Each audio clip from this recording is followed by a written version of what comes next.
प्रदेश सरकार ने कांवड़ के रास्ते पे जो दुकानें थी उसके ऊपर नेम प्लेट लगाना अनिवार्य कर दिया था। उसके खिलाफ सुप्रीम कोर्ट में पीआईएल हुई और सुप्रीम कोर्ट ने उस पर स्टे कर दिया। पहली बात तो ये, क्या जितनी भी पीआईएल होती है सबको सुप्रीम कोर्ट एंटरटेन कर लेता है क्या? बाकी 80% में सुप्रीम कोर्ट कहता है कि आप हाई कोर्ट जाओ, सुप्रीम कोर्ट क्यों आए हो? तो सवाल यह बनता है, आखिर इस वाले मामले में, कांवड़ के मामले में सुप्रीम कोर्ट ने यह क्यों नहीं कहा आप इलाहाबाद हाई कोर्ट जाओ, और सीधे सीधे सुन भी लिया, दूसरे पक्ष को सुने बिना बाकायदा स्टे भी कर दिया। चलो इसके आगे बढ़ते हैं। आप मुझे यह बताओ कि दुकान के ऊपर नेम प्लेट लगाने से सारी समस्या ठीक हो जाएगी क्या? दुकान के ऊपर नेम प्लेट लगाने दे से वो जो नफरत वाली सोच है, पाक नापाक की सोच है, हराम हलाल की सोच है, वो सोच खत्म हो जाएगी क्या? आखिर क्या कारण है कि भारत में हिंदुओं के जो खान पान के सामान है उसके ऊपर कन्वर्टेड हिंदू थूकते हैं, पेशाब करते हैं, लैट्रिन करते हैं? आखिर क्या कारण है कि हिंदू जो माला फूल खरीदते हैं भगवान को चढ़ाने के लिए, या जो प्रसाद खरीदते हैं भगवान को चढ़ाने के लिए, उस पर कन्वर्टेड हिंदू पेशाब भी करते हैं, थूकते भी हैं, लैट्रिन भी कर देते हैं? अरब के लोग आके थोड़ी थूक रहे हैं, विदेश से लोग आके न तो थूकते हैं, न पेशाब करते हैं, न लैट्रिन करते हैं, कुछ नहीं करते। कर कौन रहा है? जो 400-500 साल पहले हिंदू थे, आज की डेट में वो कन्वर्टेड हिंदू हो चुके हैं। मैं आपको केवल इतना बताना चाहता हूं, कन्वर्टेड हिंदू कितने खतरनाक हो जाते हैं इसको आप इससे समझ लीजिए, क्योंकि थूक भी रहे हैं, पेशाब भी कर रहे हैं, लैट्रिन भी कर रहे हैं, माला फूल पे भी थूक रहे हैं, प्रसाद पे भी थूक रहे हैं, चाय में भी कुछ कर रहे हैं, रोटी पे भी कुछ कर रहे हैं, चावल दाल में भी कुछ मिला रहे हैं, सब्जी में भी लैट्रिन पेशाब कर रहे हैं, सब कर रहे हैं। तो इसका समाधान क्या है? नेम प्लेट लगाने से सब ठीक हो जाएगा क्या? मेरा मानना है बिल्कुल नहीं, कुछ फर्क नहीं पड़ेगा। आप समस्या की जड़ में जाओ।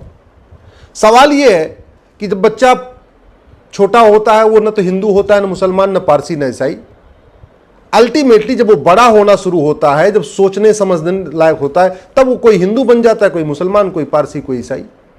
बच्चा हिंदू मुसलमान इस आधार पे बनता है कि वो आंखों से क्या देख रहा है, कानों से क्या सुन रहा है, और क्या भोजन कर रहा है, कैसी उसकी स्कूलिंग है, क्या उसको पढ़ाया जा रहा है, क्या उसको सिखाया जा रहा है। अगर किसी बच्चे को बचपन से ये बार बार सिखाया जाएगा कि जिसकी मैं इबादत करता हूं केवल वही इबादत के लायक है, दूसरा कोई इबादत के लायक ही नहीं है, तो रेडिकल हो जाएगा।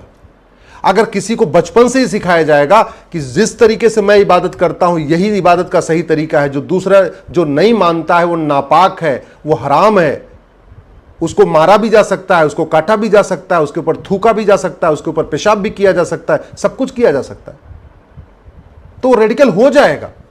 आखिर इतने पूरी दुनिया में जो नरसंहार हो रहा है वो इसी बात पे तो हो रहा है कि भाई जिसको मैं मानता हूं उसको अगर तुम नहीं मानते हो, तुम नापाक हो, तुम हराम हो, तुम्हें काटा भी जा सकता है, तुम्हें मारा भी जा सकता है, तुम्हारे ऊपर थूका भी जा सकता है, तुम्हारे ऊपर लैट्रिन भी किया जा सकता है, सब कुछ किया जा सकता है।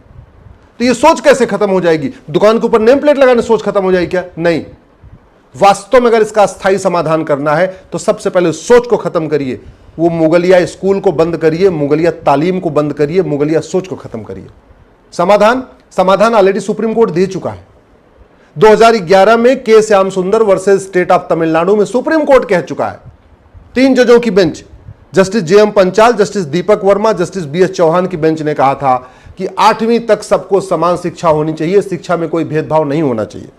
और हमारे पास राइट टू एजुकेशन एक्ट भी है। राइट टू एजुकेशन एक्ट भी यही कहता है कि सबको यूनिफॉर्म एजुकेशन होना चाहिए 8वीं तक, यानी 14 साल तक। हम क्यों नहीं इसको ईमानदारी से लागू करते? ईमानदारी से लागू करना तो छोड़िए, 2012 में कांग्रेस की सरकार ने जब देवबंद और पर्सनल लॉ बोर्ड के दबाव में आके इस राइट टू एजुकेशन एक्ट में एक सेक्शन 1 सब क्लास 4 जोड़ दिया, सेक्शन 1 सब क्लास 5 जोड़ दिया और मदरसों को राइट टू एजुकेशन के दायरे से बाहर निकाल दिया, हमने आज तक उस धारा को वापस फिर से खत्म ही नहीं किया। मतलब कांग्रेस ने जो पाप किया था वो पाप आज भी चल रहा है, हमने उसको खत्म ही नहीं किया। हमने सुप्रीम कोर्ट का जो 3 जजों की बेंच का जजमेंट था यूनिफॉर्म एजुकेशन लागू करने पर, ना उस पर कभी चर्चा किया, ना उसको कभी इंप्लीमेंट करने की कोशिश किया। हमने कभी ये सोचा ही नहीं कि भारत में एक देश एक शिक्षा बोर्ड हो, सब अपनी अपनी भाषा में पढ़े, लेकिन सिलेबस करिकुलम समान हो, कम से कम 8वीं तक तो समान हो। जब सुप्रीम कोर्ट की 3 जजों की बेंच भी कह चुका है, और राइट टू एजुकेशन का मतलब ही होता है राइट टू इक्वल एजुकेशन। हमने पहले किताब चलती थी हमारे पूर्वज, हम लोग छोटे थे तो पढ़ते थे हमारे पूर्वज, वो किताब बंद हो गई। हमारे पहले किताब चलती थी हमारे संस्कार, वो किताब बंद हो गई। पहले किताब थी हमारी संस्कृति, वो किताब बंद हो गई। पहले किताब चलती थी हमारी सभ्यता, वो किताब बंद हो गई। पहले किताब चलती थी हमारा इतिहास, वो किताब बंद हो गई।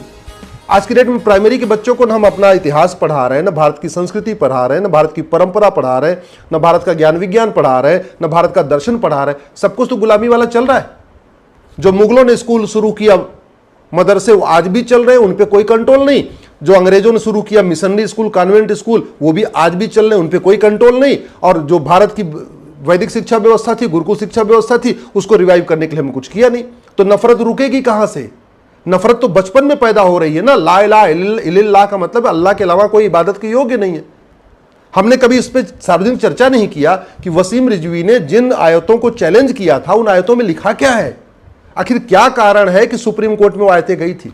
अच्छा, दुर्भाग्य देखिए, जो सुप्रीम कोर्ट आज की डेट में बिना राज्य सरकार को सुने हुए सीधे स्टे कर देता है नेम प्लेट लगाने पे, उस सुप्रीम कोर्ट ने वसीम रिजवी की पिटीशन को एकदम सुनने से इनकार कर दिया। 50,000 रुपए पेनल्टी और ठोक दिया था। यह चल रहा है सुप्रीम कोर्ट। ये सुप्रीम कोर्ट भारत की संस्कृति को मजबूत करने के लिए बना है या भारत की संस्कृति को बर्बाद करने के लिए बना हुआ है? ये सुप्रीम कोर्ट चाहता क्या है कि भारतीय परंपरा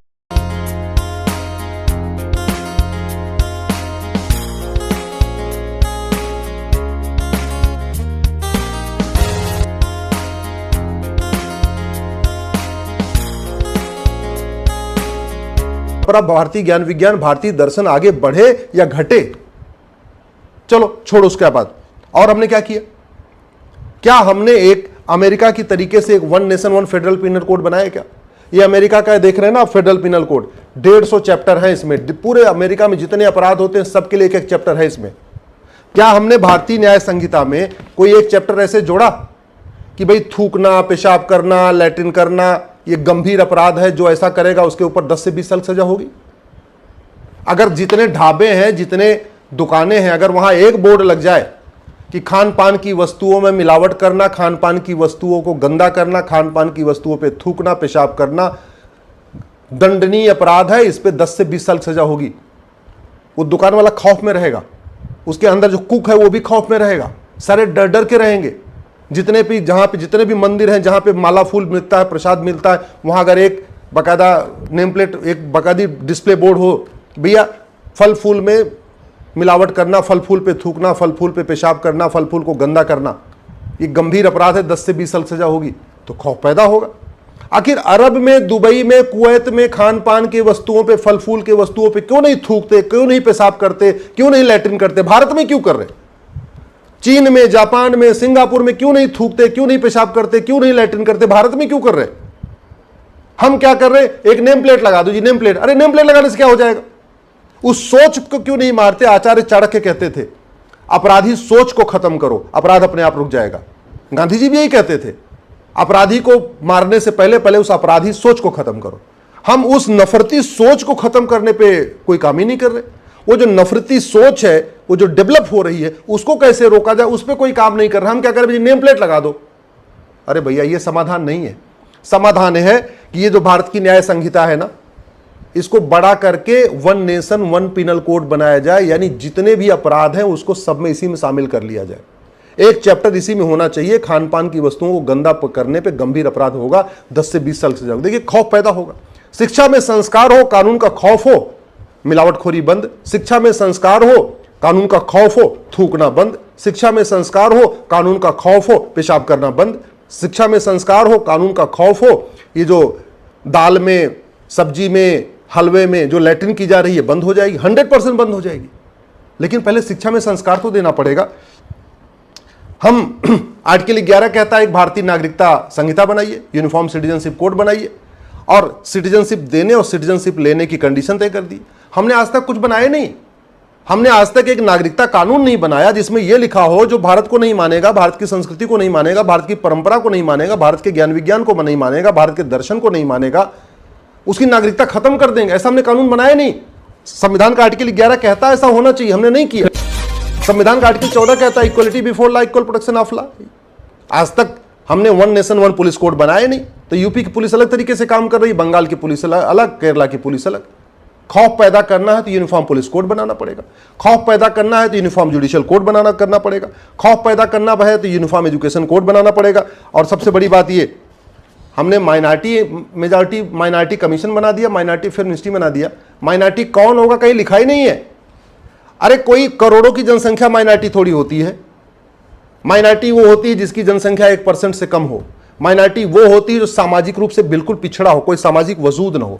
माइनॉरिटी वो होती है जिसका कोई आर्थिक वजूद ना हो। माइनॉरिटी वो होती है जिसका कोई राजनीतिक वजूद ना हो। यहां 9 राज्यों की डेमोग्राफी बदल चुकी है, 200 जिलों की डेमोग्राफी बदल चुकी है, 1500 तहसीलों की डेमोग्राफी बदल चुकी है। 200 संसदीय क्षेत्रों में जो कम्युनिटी डिसाइड करती है कौन जीतेगा हारेगा, उसको हम माइनॉरिटी बना रखे। 25 करोड़ के आसपास आबादी हो गई, उसको हम माइनॉरिटी बना के रखे हुए। और जो कम्युनिटी कभी रूल कर चुकी है, शासन कर चुकी है, तो माइनॉरिटी हो ही नहीं सकती। इसका मतलब भारत में क्रिश्चियन तो कभी माइनॉरिटी हो ही नहीं सकते क्योंकि उन्होंने 200 साल राज किया। मुस्लिम कभी माइनॉरिटी हो ही नहीं सकते क्योंकि उन्होंने 500 साल राज किया। और मुस्लिम और क्रिश्चियन इसलिए भी नहीं माइनॉरिटी हो सकते कि 1% से ज्यादा है। मुस्लिम और क्रिश्चियन इसलिए भी नहीं माइनॉरिटी हो सकते कि उनका बाकायदा आर्थिक वजूद है, बहुत सारे एरिया में उन्हीं का राज्य चल रहा है। आप उदाहरण के लिए पूरा सब्जी का कारोबार, बढ़ई का कारोबार, पेंटर का कारोबार, ऑटोमोबाइल का रिपेयरिंग का कारोबार, ऐसे दुनिया भर, नाई का कारोबार, धोबी का कारोबार, सारा कारोबार तो मुस्लिम्स के पास है। एक छत्र राज हो चुका है उनका। जितनी सब्जी मंडियां देख लीजिए, जितनी फल मंडी देख लीजिए, तो वो माइनॉरिटी कैसे हो सकते? ना हमने माइनॉरिटी को डिफाइन किया, ना हमने भारतीय नागरिकता संहिता बनाई, ना हमने भारतीय शिक्षा संहिता बनाई, ना हमने भारतीय पुलिस संहिता बनाई, ना हमने भारतीय दंड संहिता बनाई, ना हमने समान शिक्षा लागू किया, ना हमने कठोर कानून लागू किया, ना हमने कोई भय पैदा किया। ना शिक्षा में संस्कार है, ना कानून का खौफ है, तो थूक भी रहे हैं, पेशाब भी कर रहे हैं, लैट्रिन भी कर रहे हैं, सब कुछ कर रहे हैं। इसका समाधान ये नेम प्लेट लगाना नहीं है।